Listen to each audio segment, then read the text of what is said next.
Okay, so now for the final part of homework 2, we have part B here. I'll do a little bit of review of what we did last time with our distillation column, our operating lines, and our Q line.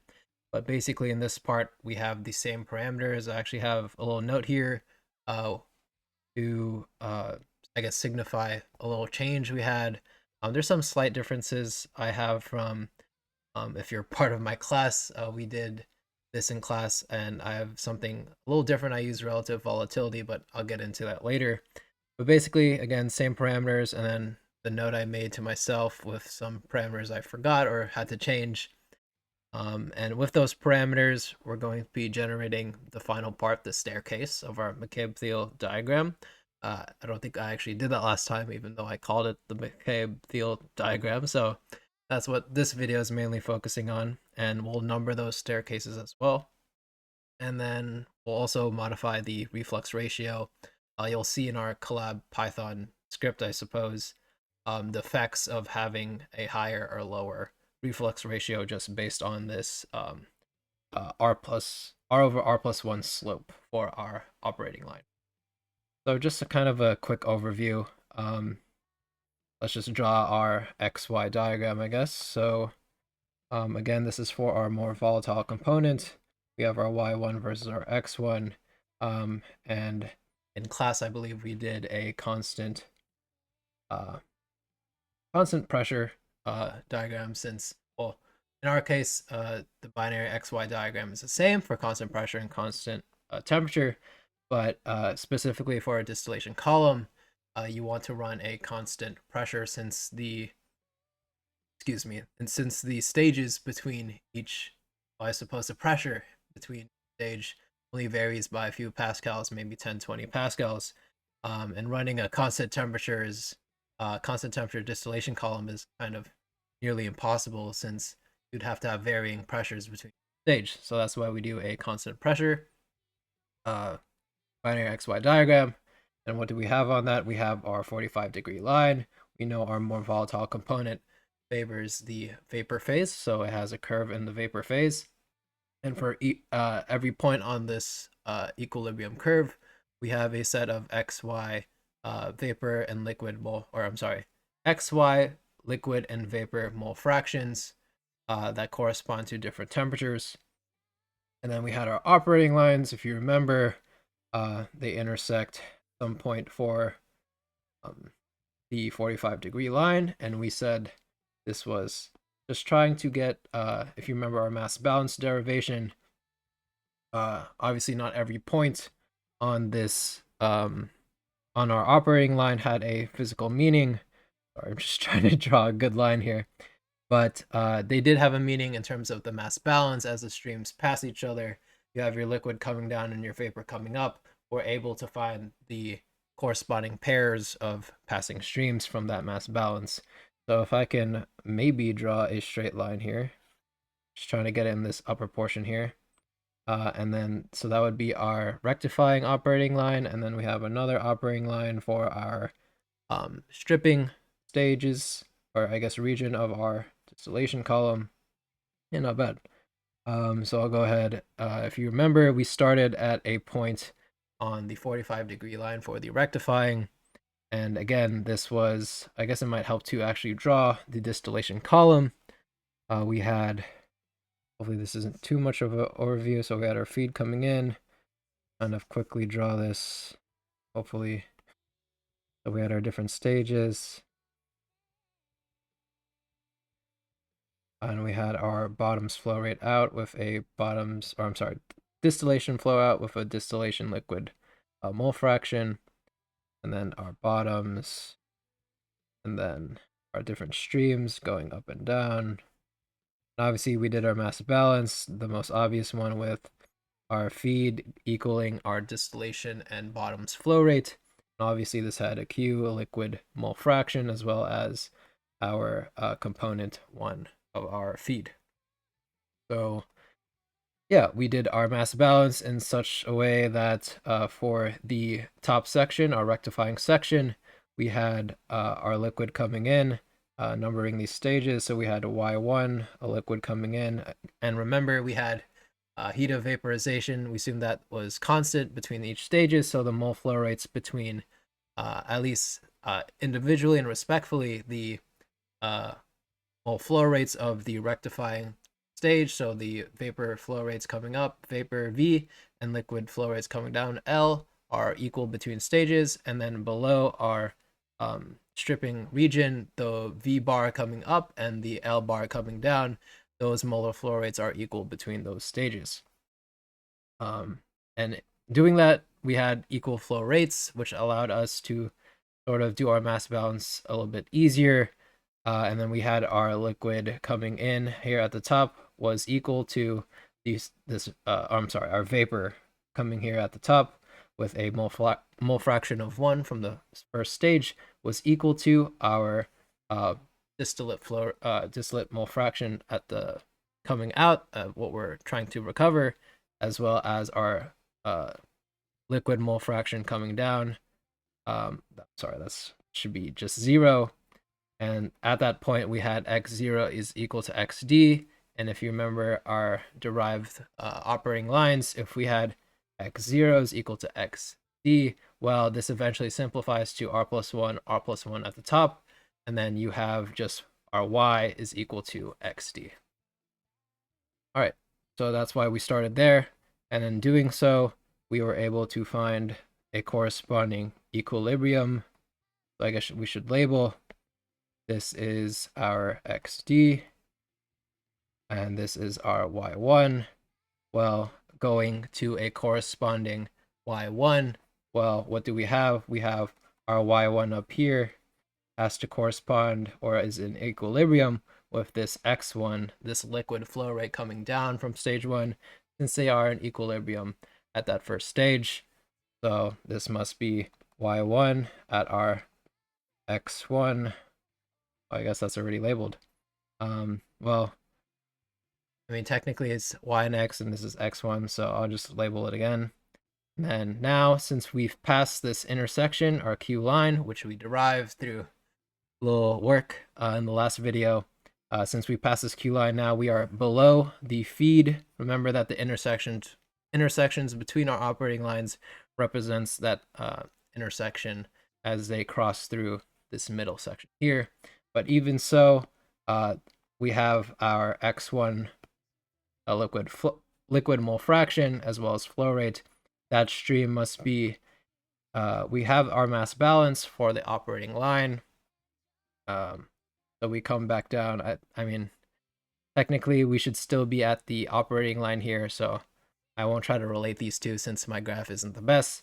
But technically, for x1, we would have to relate our x1 to the y2, the vapor mole fraction coming up, as that's how we derived it through our mass balance, getting those passing streams.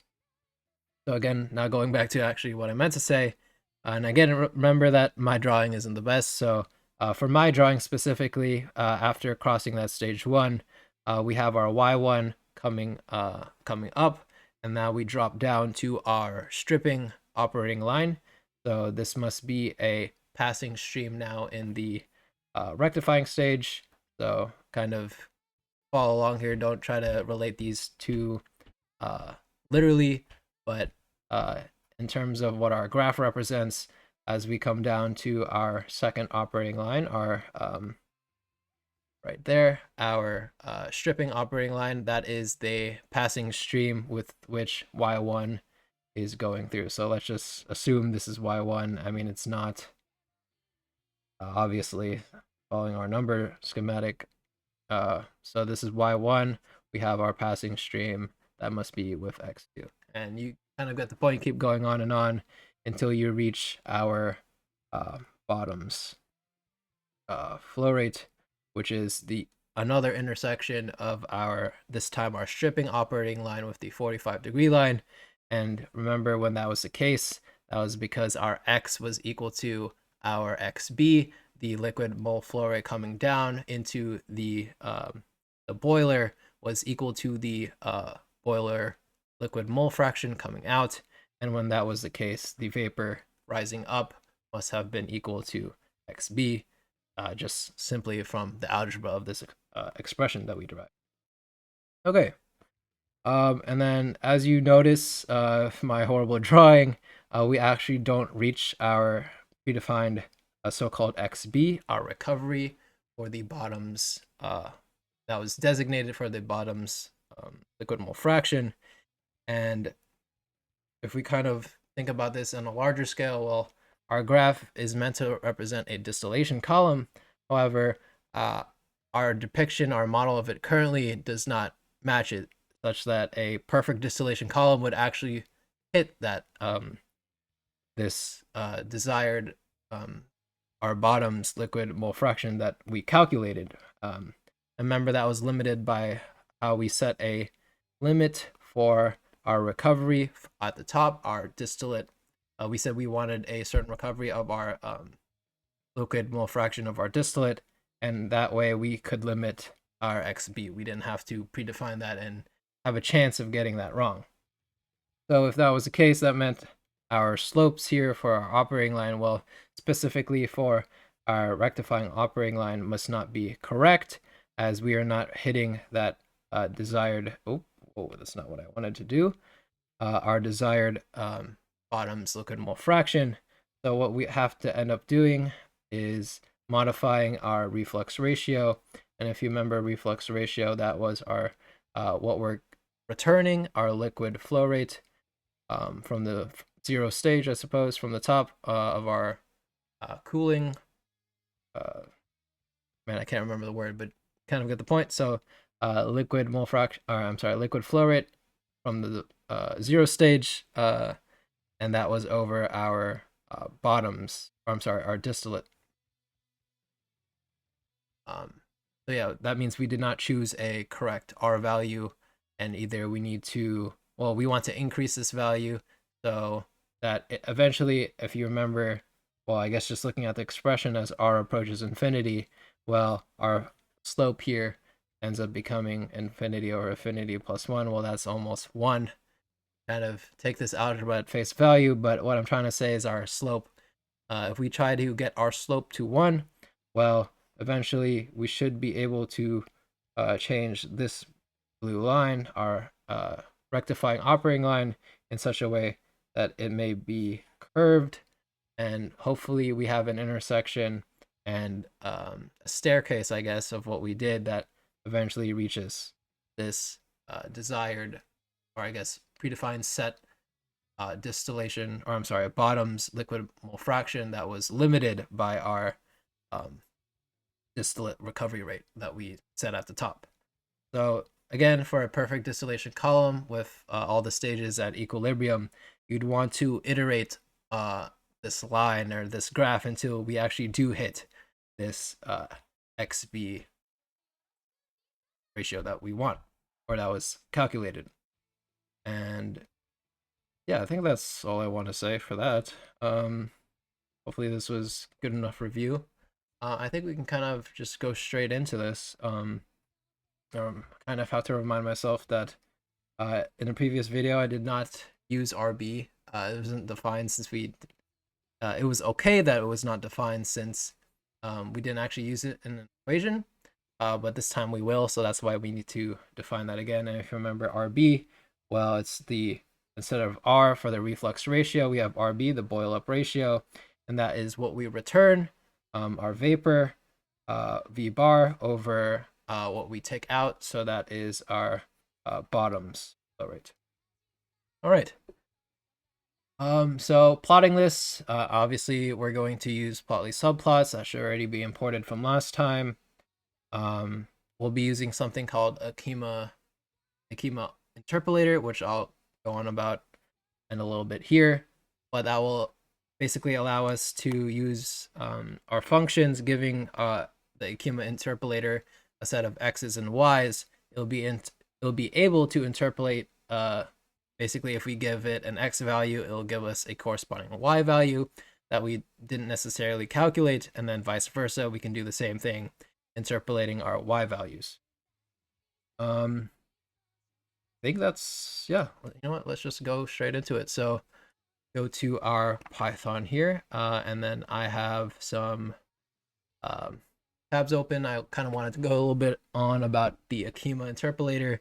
Well, the reason why we're using it as well. So if you ever use Excel or if you've ever done polynomial fits, well, I know you're accustomed to just going on Excel, plotting our data, and then clicking that little interpolate, or I guess draw the trend line. And what Excel does is use a polynomial interpolation.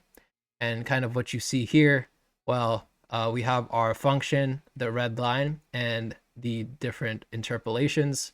And if you can see with increasing order, a fifth order and a ninth order with the corresponding blue and green curves, you kind of get more oscillations as you try to interpolate this function with, or I guess data with evenly spaced points. And you kind of see that more here, where we have, again, equally spaced points with a 15 of them. And then now we're trying to interpolate that with a higher degree polynomial function. Well, now the oscillations get pretty wild here. Again, they're going through the points, which is what we want, but those oscillations aren't necessarily ideal. So going off that, we have something called a chemospline. Again, I mentioned this earlier. It's what we're going to be using in our Python script. Well, what is a chemospline? It has a first derivative that's continuous, but different from other spline functions. Well, a chemospline has a second derivative that is not continuous. So make sure you only use this for first derivatives, second derivatives, not so much. And going into the documentation here, just reference at the bottom of the Wikipedia article, got this all set and ready. So this is a kind of comparison. Again, the polynomials, you see in all these interpolations, only the polynomial has this giant curve here. Well, spline versus kind of a manual fit here. This was done by 6 people apparently, and as well as all the other interpolation, I guess, ways or methods. Only polynomial is the one who had a curve here, and all the other ones almost match what a real person would kind of connect the dots with. So that's why we're using a spline function here, kind of connect our data points and have a reasonable interpolation. Since if we try to interpolate between these 2 points where the oscillation occurred, well, an oscillation between these 2 points is much higher than what would be, I'm sorry, an interpolation between these 2 points would be much higher for the polynomial than it would be for the spline function. So what we're going to be doing, I think I might have imported this already, so I might be cheating, but so we have importing from SciPy interpolate, and all it does is just take our list of x and y's. Again, these are arrays, so we're going to supply it with what we graphed last time, and in doing so, now we'll be able to interpolate all that data, which is nice. So I'm going to go ahead and close this out. That's all I wanted to say. Keep this open just in case I get confused, but going back to our code, I'll go ahead and restart. Oh, actually, I think it's working fine. I'll go ahead and run all anyway. Oh, I think I have too many when I was practicing. I'll just go ahead and delete that and yeah, run it all just in case. I'll try to reorder some of my cells too, since I think when I was practicing, I kept on having things that weren't initialized. So I'll try to reorder it in a way that kind of makes sense if we're kind of picking up from last time. So hopefully this doesn't take too long. Remember that we graphed our rectifying and stripping operating lines, and we also derived the Q line, that intersection. So, man, this is taking a while. There we go. And this should be graphing. I'll go ahead and move this up, but I guess the one thing, you know what, let's, I'll go ahead and split this and actually do what I mentioned I was going to do with changing the RB right here. I'll go ahead and zoom in. So I need to, what do I need to do? I didn't predefine our RB, our boil up ratio last time, since we didn't use it. Remember last time all we did was use points. Just kind of find points to graph our lines pretty easily instead of creating a function and calculating all the points. So our boil up ratio is our V bar divided by our B. So our V bar, our vapor that we're returning, over our B, our bottoms, I guess, flow rate. Hopefully that should be good. Just double checking. I guess I did say R was what I mentioned earlier with liquid coming down over distillate, but that should be fine. Hopefully I remember that well. So yeah, and then what else do we need to change? Q, yes, Q. So Q here, I have, remember Q is our liquid fraction of the feed. I don't know why I have it at 0.8, but I do. So I'll change it to 0.4. So we match our problem here, our problem statement. I think that's all. Doesn't hurt to double check. So we have 1 mole feed, our F, 1 moles per second, benzene toluene. Let's make this a little like that. Oh, that might be too small. Whatever. So 1 mole F feed, and then 40 mole, 40 mole percent benzene, so 0.4 ZF, our more volatile component, and then Z to denote we don't know if it's liquid or vapor. Again, 0.4 mole percent liquid fraction. Q, benzene recovery rate of 95. So RD, yes, 95. RD is what we named our variable for our recovery rate that we set, so everything else is pretty much limited. Remember that from last video. And now we have a desired composition that we're also limiting at 0.98. And now we have a reflux ratio of 6. So yes, the reflux ratio, I should also talk about that. Or sorry, keep on going. Our reflux ratio, well, if you remember what this is our slope of our line, r over r plus 1. And remember, if we increase that, it eventually approaches a slope of 1. So right now at 2, we kind of have an intersection that's just at the equilibrium line. And that's not ideal, since we eventually want to cross that intersection to get to our second operating line, our stripping operating line. So we'll want to lower this in a way that we bend this our rectifying operating line to have a slope of 1, and we'll kind of get a lower intersection right below the equilibrium curve. So we'll change it to what the problem wants, to 6. Go ahead, shift enter on that, evaluate, and this should go down. Oh, I'm forgetting something. What am I forgetting? I've seen this last time. I can't quite remember what it was. I think this is it, but oh, it was okay. I'm gonna go ahead and double check this real quick, just to make sure I'm not making things up. Okay, that was a little odd. I actually don't remember what I put here earlier. I think it was XB at after I changed it, but should be bottoms. I might have put D for distillate. I always get those not confused, but I write the wrong thing when I'm meaning other thing. So this should be bottoms, as I said. So if I shift enter, I think it already changed it. So intersection should be yeah, right below. It should be matching those operating lines. I don't want to change them too. It's kind of annoying. Let's do 200 here, and here maybe, there we go, purple. Might be getting ahead of myself a little here, but I like to see the numbers a little better, or I guess the lines better. That's okay. I'll change it later. Let's focus on what we want to do here. So again, I mentioned at the start, I kind of did things differently than what we did in class. If you're in my class, you'll know that I think might have moved it over. Let me go find that real quick. Sorry about that.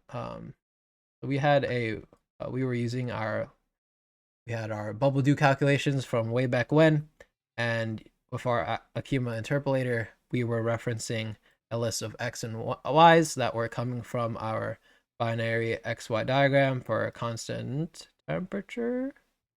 Somewhere, one of these. It should be this one. Yeah, x1s, y1s. So that's coming from how we did our bubble pressure, all that fun stuff from our like very first couple of videos. It was actually calculating all these values, and what I did is a little different. So kind of follow along if you want to see the difference. What I did, I mentioned this at the start of part 1 for this homework. I was doing a relative volatility, and we learned that those give basically the same graphs, and that was having a bubble pressure and calculating that for some arbitrary pressures, and then using something called alpha to relate our relative volatilities, and graphing that again yielded the same results of our binary XY diagram. So the only difference here for that is that when I'm creating my Akima interpolator, well, if you use our previous code of the bubble dew calculations, you'll need to reference our x1s and y1s. But in my case, I use the alpha relative volatility, and I just need to reference the points I use to graph mine. So really the reference is all that changes. All right, enough cheating. So I think I actually imported it already. So again, we import this from SciPy Interpolate, and we're importing the one-dimensional interpolator. I believe there's other dimensions, higher dimensions, but we'll focus on just one. And doing that, I'll go ahead and move this up a little. So it's already predefined. Let me do this. And I'll go ahead and define our interpolators. So we have our x1 spline. And remember, we're supplying it with x and y's, an array of x and y's. So our x, well, this is how I should, I guess, preface this. For x1 spline, we want to output an x. So we're going to input a y. So we want to input our y1 plot and get out our x1 plot. Shift enter on. I actually want to. Oh, I know what I wanted to do. I wanted to compare the different numbers. That's what I wanted to do. I believe ours is, well, this one is slightly higher and ours is slightly lower, and that might have to go back to our. Let's just go all the way back to our OneNote. If you remember, way back when we derived our heat of vaporization, our relative volatility, we related the two, and remember we said our, oh, you can't see my cursor, weird, but so our heat of vaporization is on that right side with the two arrows. Remember we said that those were equal, and with our distillation column those were also equal. That's how we got our equal molar flow rates between each stage. And I believe this is the reason why something in this equation, whether it's the heat of vaporization for the more volatile component being lower, and that's why they're not equal, and that well, I would say non-ideality, but that goes against our assumption, and I believe that's why the numbers are different when we compare the two. So let's go ahead and compare the two. So we kind of know what I'm talking about instead of just me talking. So we had our y1 spline here. Actually, I'll do our y1 spline as well, just to compare the two. What I'm going to do here, just literally copy paste and swap the components. Remember y1 spline, well, we want a y output, so we inputted x, so x has to be our first argument, and now we want to take out our y, so y is our output here. Shift enter to evaluate, and I'll put down, I'll actually just copy exactly what it says and see the difference here. I believe at higher compositions of x, it's actually, oh, what happened here? Y1 spline tuple is not callable. Interesting. That should not be happening. Did I perhaps, I mean, it works when I shift enter here, but if I try to call the function at 0.98, that was our XD, our distillate recovery. Wow, okay, so apparently 0.98 is a tuple. Interesting. Okay, I'll pause here, try to fix this. Okay, I feel very smart now. I completely forgot to call the function Akima 1D interpolator, so we want to do that. Actually, okay, it does it for me. So remember to actually call your function when you want to use it instead of just storing a variable as a tuple. So shift enter on both. Now we should get, yes, a number. So what is this doing? We're inputting 0.98. I believe that is our recovery. Or no, I'm sorry, that was our distillate composition. So I'm inputting that. Remember, for a y1 spline, we input a x value. We want a y value that corresponds to it. And technically, this remember xd equals y1 from our where did my one know? This this. Okay. Um, so remember that we said our y value lied on this line here, the 45-degree line. We said the y was equal to our xd. That was so we could plot this line, our operating line for the rectification stage or rectifying stage. Yeah, it should be pretty close, 0.99, 0.98, pretty similar. But remember for bubble 2, this is different. It's a different calculation. This is actually 0.992, and we have 0.991. So not a big difference, but if you keep going down to something like maybe 0.6, I don't know if this will make me run everything again. Man, I don't know if it's worth running it all, but you can try this if you want. 0.6. Oh, does it do it? No. Okay, so I have to rerun everything. I don't know if that's worth it, but I believe if you get down to lower x values, or conversely, you're trying to do an x1 spline for a lower y value, this range or this output will deviate a little bit more. I think what I found was like 0.03 when testing between the two. So again, not a huge difference, but just be aware that that's there if you're trying to use this bubble do calculation and you're seeing, wait, why is JA getting a different number? So that's the take home message there. Let's just focus on our collab now. Actually coding this thing finally. Okay, so we have our interpolators working now. I don't think I need to draw anymore. Put my iPad away. But yeah, let's code this thing. So we want to do. We'll be doing a for loop, specifically a for loop, so we can test, I guess, how many times we want to reiterate graphing these points. But we'll have points, pairs of points that will graph between starting from the top right. I believe y equals xd was our point we're trying to use. So we'll initialize that, set up a for loop, in which case we have a if and else, if then statement. If we pass our Q line, remember this is the intersection. If we pass this Q line, we want to go switching from the rectifying operating line to now the, why do I see red? Maybe I'm going crazy, but the rectifying operating line, once you pass this Q line, you want to switch from the rectifying operating line to the stripping operating line. And that's because now we're below the feed. But again, those stages are still in equilibrium, but that's why we switch.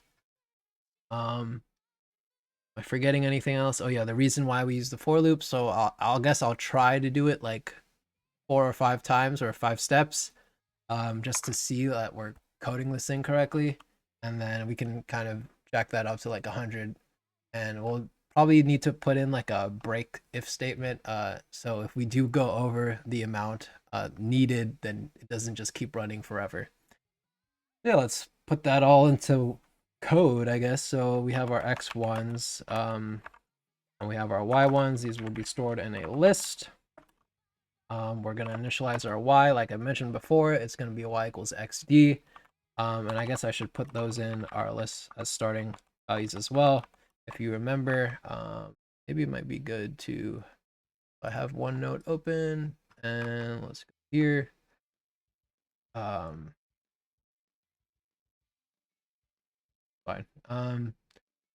Maybe I should have kept Discord open, but that's okay. So we had our line here. Oh, I see. What, I will open this. I'll just write this out so it makes more sense. Sorry about that little interruption, but just to kind of get a sense of the points we're going to be graphing. So literally, we're starting at y equals xd on the 45-degree line. Remember, so those are equal. So our point is xd y. We're going to be trying to get the corresponding equilibrium components. So we'll have a new x value coming down. So I'll do something like this to denote what we're using. So the same for the same y1, we'll have a new x. So that will be, I believe, x1 coming down since it is an equilibrium. So we'll be looking at this y1 and then x1 equilibrium since they're coming from the same stage.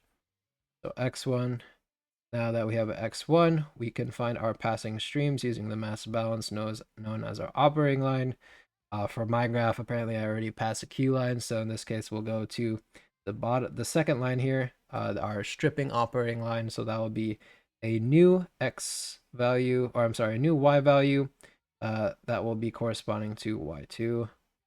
And you kind of get the point here. This will kind of keep iterating until well, we reach our right before our bottom's distillation mole fraction. So again, start at equilibrium curve, operating line, equilibrium.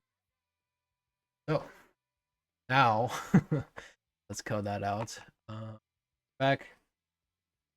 So I stored our initial XD, that point, and then I also have our first pair of points where that lie on that 45-degree line. The reason why I need to initialize this is, well, I need to get the next equilibrium equilibrium curve point that corresponds to that same y value for.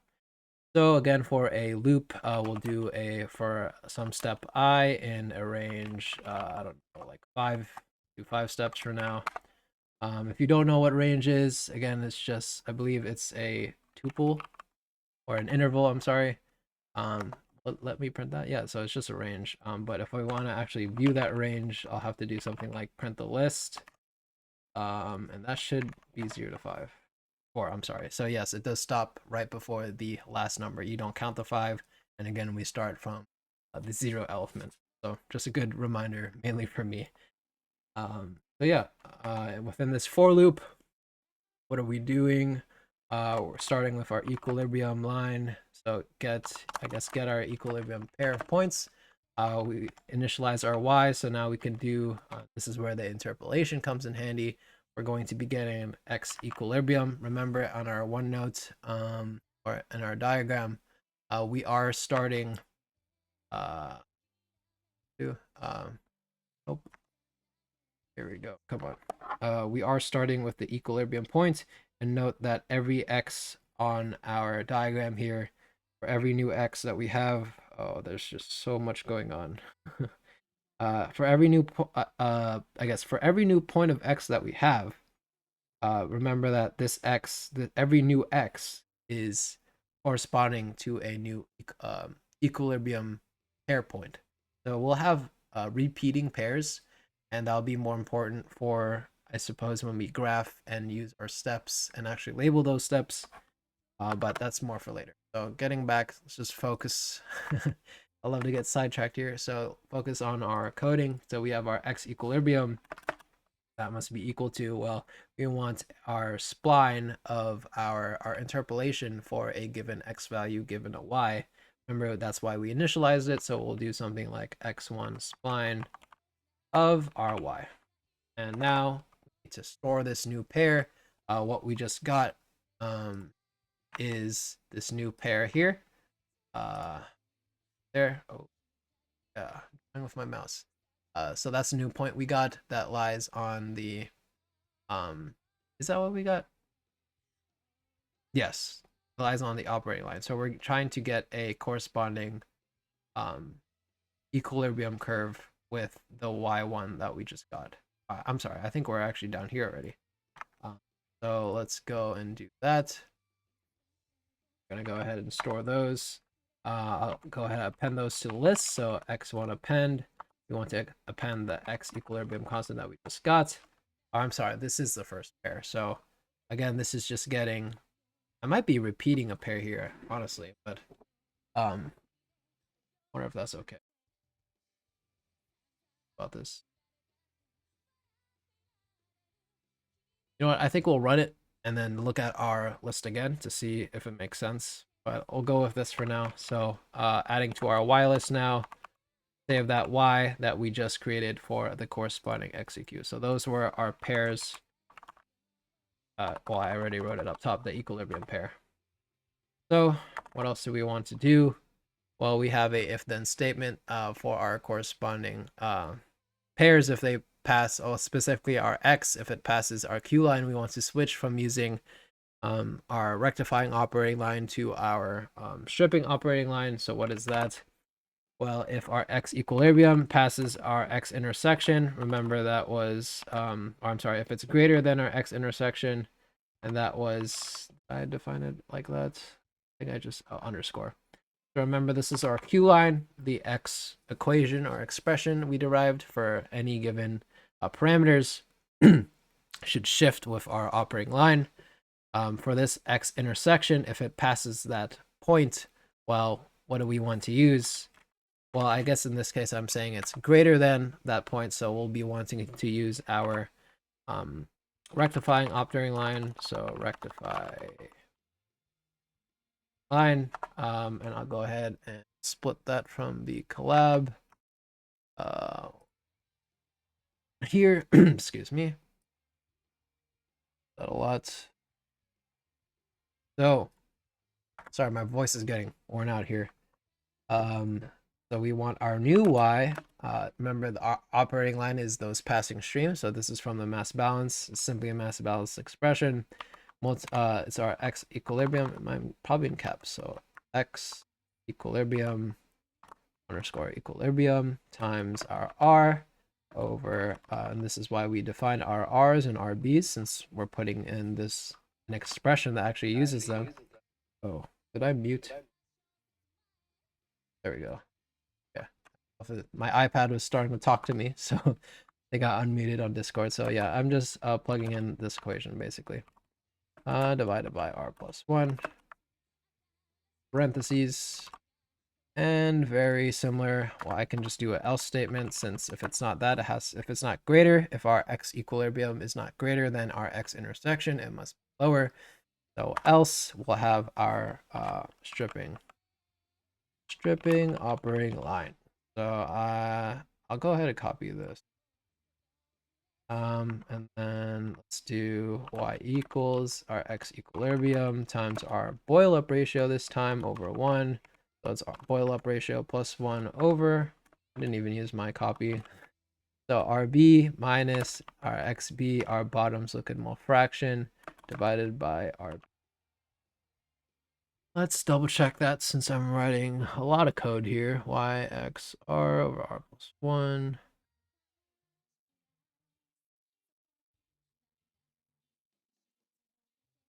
Looks good to me right now, but you never know. So let's get out of that if else statement. And now, since we have our passing streams, we want to store that, yes, called it equilibrium pair last time, so I guess operating line pair. So wherever it is, we want to store these new values. Again, will be pending, so I can just copy paste. Okay. And yeah, since we have these in list format, I think the last thing we want to do, well, I'll add in the break statement later once we have a higher step count, but I'll go ahead and concatenate these lists in, across the rows, so that when we're plotting them, Plotly actually knows how to read them. So we'll do our numpy, our underscore, and then, well, excuse me, concatenate our x1s, and then do the same thing with our y1s here, and y1. Make sure this is not in your loop, since you're only doing this once. Fix that indent. What did we miss? R class is not. Did I import numpy? I did. Weird. Okay. So if that's not it, I'll go ahead and pause. Sorry about that. Just a simple syntax error. Row concatenation uses brackets. Very important. Don't spend an hour looking through your code. Just know the syntax. Okay. So go ahead, shift enter, and now they are concatenated, versus if I did not do this, it would be a listening cross. Yep. So that's why we do that. And now let's plot this thing. Okay, so just looking at this, we have our repeated pairs. Eventually, what we want to do is number these stages, and I'll kind of get into listing, fixing later. Let's do that later. Okay, so we'll have our line. Just copy paste this. All that's changing is, instead of putting in brackets to form a list, we actually have a list that's concatenated. So we'll read it from left to right, and we'll plot it just like that. Put a nice dark color. I don't like the blue. Maybe 300, 100. But yeah, I mean that wasn't point. Oh, I have a repeating one here. Sorry, I'm getting hung up on the colors here, but um, the point I'm trying to make, you can kind of see we stopped prematurely, and that's because of our step ranges. So we'll go back in our for loop and change that. Need to decide on a color I want. Go with like a strong white color. I don't want it to stand out from this black. I guess pink. Okay, pink. I white is if you made all the colors across. Again, this is RGB.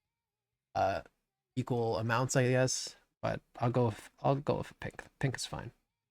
Yeah. So I was going to increase the step range. Bust this up to 100. Maybe even 1,000. Screw it. Then what I think I said yeah, right. If we have a too high step range, what we want to do is exit our loop so it's not running infinitely and you don't sit there waiting for like 10 minutes and wondering why it's not working. So if our x equilibrium is lower now, then instead of our x intercept, we want to compare it to our um, xb, our liquid mole fraction on the bottoms. So if that is the case, then just break it off. And we don't need to record any other pairs since we already recorded it right before. So we don't need to record at what pair of points that it broke off at. So I busted it up to 1,000, and I think we increased it a little bit here. I should have checked the shape, but I mean, get the point if you're iterating 1,000 times. But well, now we got our point done.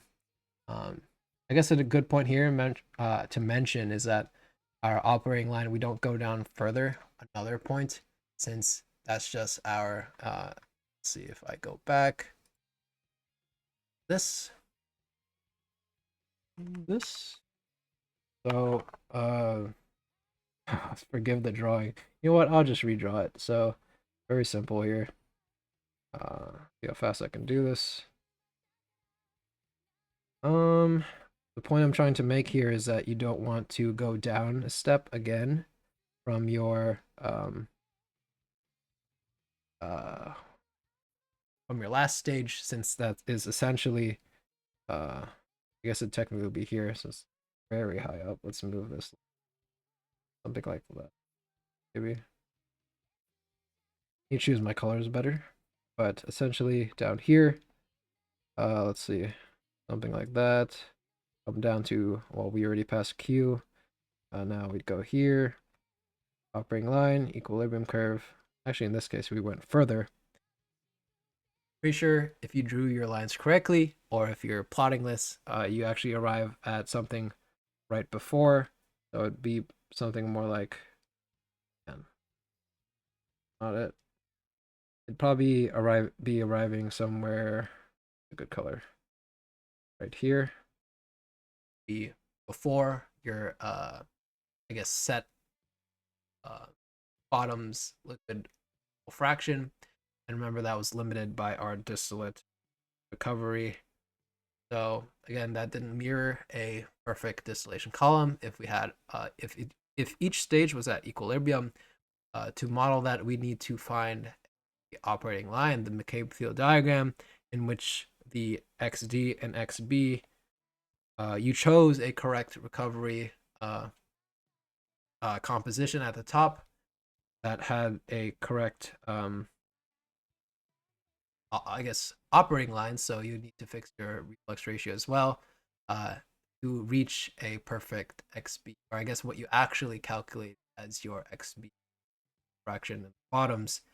And once you actually iterate that enough times and you reach the XB, that line coming down, well, you wouldn't draw the line coming down, but once you reach that is when it is modeled correctly on a perfect distillation column. But the point I guess I was trying to make earlier, since I was kind of a repeat of what I said last time, you don't want to be drawing, let's just make up and say that these points are correct, and that it would come down. If you draw a line coming down to your 40 or your stripping operating line again, that would actually be the same thing as saying another stage going below your um below your forgetting the below your boiler stage, since again our passing streams, that's what our operating line is. It's a mass balance. If you go back to our operating line, you're trying to find a passing stream. I guess in this case it would be going up, not going down. Since you already have your XB, it would be a stage below in which another Y vapor coming up. So a V bar with a vapor molar fraction. And obviously we wouldn't have that since we're at the boiler. So that's why, again, when you see our plot here, if you can kind of see that very small tidbit there, we're not going down. We're stopping at the. Okay, so that's it for graphing. Actually, I want to do a little touch-up kind of cosmetic thing. I shouldn't need my iPad, but I'll just keep it open just in case. But get to something fun here. I think everything here is done, right? So we're done with the interpolator, and now we have something called annotations. So we're going to be annotating those stages, just very kind of aesthetic for me. So again, this is just, I looked up big add annotations, and I'm literally just going to be copying this code. But note that it does take an X and Y value, and we have a list that we want to reference. So we'll be using something called enumerate and zip with our X1 and Y1's lists. So I think the easiest way I can show this off is something like we'll create a list of numbers and then another list of strings, and I'm going to be zipping those together. Let's see how fast I can do it. Probably should have just copied it from what I had last time. So I will zip those together, A, B, and note that, oh, okay, it won't give me it, cool. Note that when you, just gonna put this as a list, print it out as a list, like I did last time, but note that if these two lists are not the same size, it will actually pick the one that is smaller and go with that, and only assign pairs to the shortest list. So again, it's putting pairs, the first, or I guess 0 element to 0 element, first to first, second to second. You get the point. And if I add more here, it will still be the same output, since this second list of B, that variable list, does not have a corresponding I guess 0, 1, 2, 3, 4, and 5, or 1, 2, 3, and 4, or 3 and 4 elements to match as that pair. So that's what zip does. If I actually put in another couple of strings, yeah, I should match those. So again, it matches the lowest amount, but our X1s and 1s have the same amount. So for zip specifically, all we're looking at is trying to match up those XY pairs. Okay. Next up is enumerate. So I don't think enumerate shows up unless I do this either. So enumerate is a counter. Well, it's a ticking counter that assigns for every element in the, I guess, list or collection that you're trying to assign numbers to. So enumerate will assign, right, zeros, 1, 2, 3. So it's just a counter ticking up. I believe it should also have a another parameter where it's, I think it's like start equals 1. So that parameter, we can choose our starting number. So instead of 0, like it defaults to, start at 1, and I chose the wrong one, like I do always. So put in the right parentheses, and now we have starting from 1, 2, 3, 4, 5. Cool. All right. So why is that important? Oh, getting a call here. I'll be pausing. Sorry about that. Where was I? So we use enumerate and zip. So this is important since we want to combine our X1s and Y1s together in a list and form pairs. And actually we'll use the counters. So we need to index them in such a way that we only index the equilibrium stage X. So every time there's a new X, basically, since we stop at the new X for the bottom in our stripping operating line, right before we go down again. So how do we want to do this? I guess we can explain. I don't know if I did this last time, but just kind of a refresher. I think I have it pulled up here. So a list, we have our starting index, ending index, and step size as parameters in the brackets. So if I want to reference our A, well, something like 1 to the end. So that's the first element. The end, it should be 2 to 5. Again, indexes, or I'm sorry, lists only start, lists start out numbering from 0. So that's why we skip it by putting a 1. If I put 1 to 5 here, it should output the same thing. But if I put 1 to 4, this will only be to the 4th element, so we're omitting the 5th element. So again, if I omit a number, it just assumes we're going to the very end of the. And that third component, maybe it might feel better if I have that there. So that was step size. So if I go 2, it should go every other number after the first element. So it should be 2 and 4 and stop there. But remember, this is only going to 5. So if I make it go to 4, possibly, I'm sorry, 4 is still stopping at 4. So maybe we go at 0, 1, 2, 3, 4. It omits itself. So that's why it doesn't get counted. Since the 4th numbered element is gonna count here is 5, so that's why it still is outputting 4. But if I put in 3, it should only output 2. Okay, so that will be omitted later when I'm indexing my list of x1 and y1s. But if we kind of just take a look at our x1s, well, what do we see? There's actually no repeated numbers, so I could go. I'd probably want to start. Yeah, we do want to omit our first number, since that is our corresponding. Remember, y equals xd when our vapor mole fraction equals our liquid mole fraction in the distillate. That first pair after that is actually the first stage, so that's why we're omitting this. And remember that every corresponding or subsequent stage after is a duplicate, so it'll be equilibrium, pair of the operating line, equilibrium, pair of the operating line. Hopefully that makes sense. If I go to Discord here, remember it's loads. I can also go to collab, or it was here. So starting with equilibrium, that we have our operating line here, then equilibrium. So these x's are the same. That's why we only want the first one. This is a repeating pair. So again, 0 element, 1 element, we omit our first pair. Pretty cool. And actually, this is backwards. This is backwards? No, I got it. Because these are equal. Okay. Confusing myself. So if I do something like that, I'll do exactly, omit the first element, go to the very end, and then go in steps of 2. So we go to every other number. Instead of this showing up, we'll have, simplify that to about half. So now we have 9.5, but we don't have a second 9.5. We have our next 9.0. That is our x1s.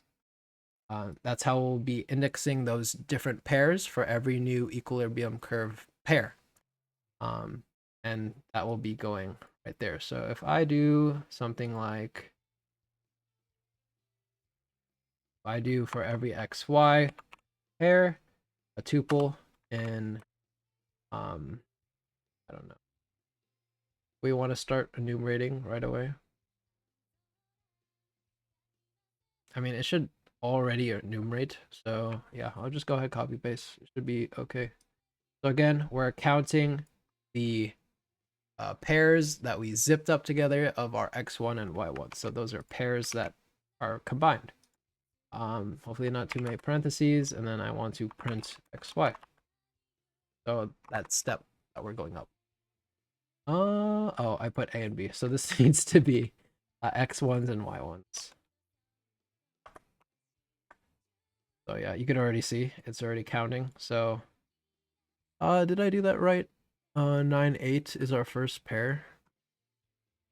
Do we want to count that?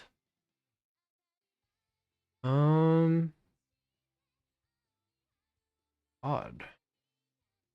Could have sworn X ones start like that. Oh, I'm sorry. Did I not do Y ones?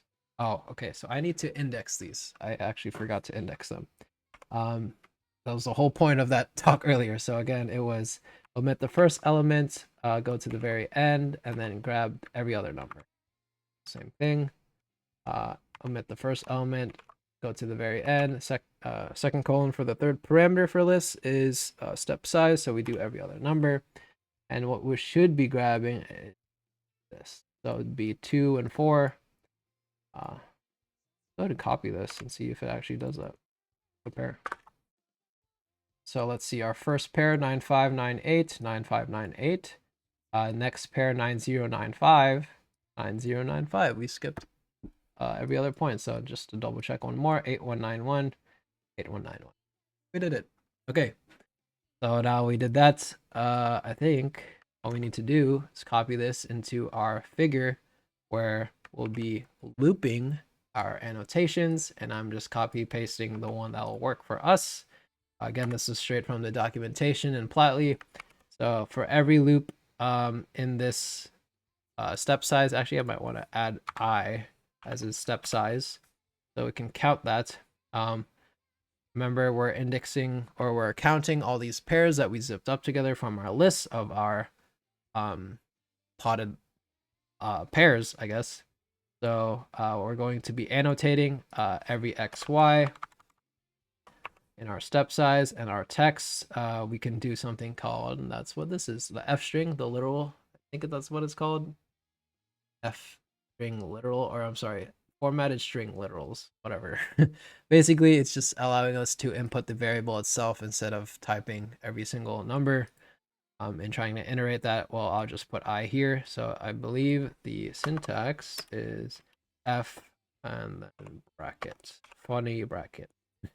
I actually don't remember the name of that, so it'll just be I. So that'll be counting from, again, actually, yeah, so I, and then do I plus 1. I don't remember. But yeah, some other parameters we had is showing an arrow. We can show that true to see how ugly it is, and then having a Y shift, which is would be nice, but I'll add it back in. Yeah, that works. Oh, yeah. Need to do fig 4. Very important. Do the correct figure. Actually, the arrows is not bad here. It's not bad. Usually it kind of sucks, but here it's actually not bad. So yeah, we are numbering. Remember, it's bad. We are numbering every point, every new point for x that hits the x equilibrium. I'm sorry, the equilibrium curve. So that's x eq. We're just numbering it. So we have 11 stages. That looks pretty cool. I think the Y shift puts it up, but we already have the arrow, so it might go up more. Kind of curious to see. Oh, that's not bad.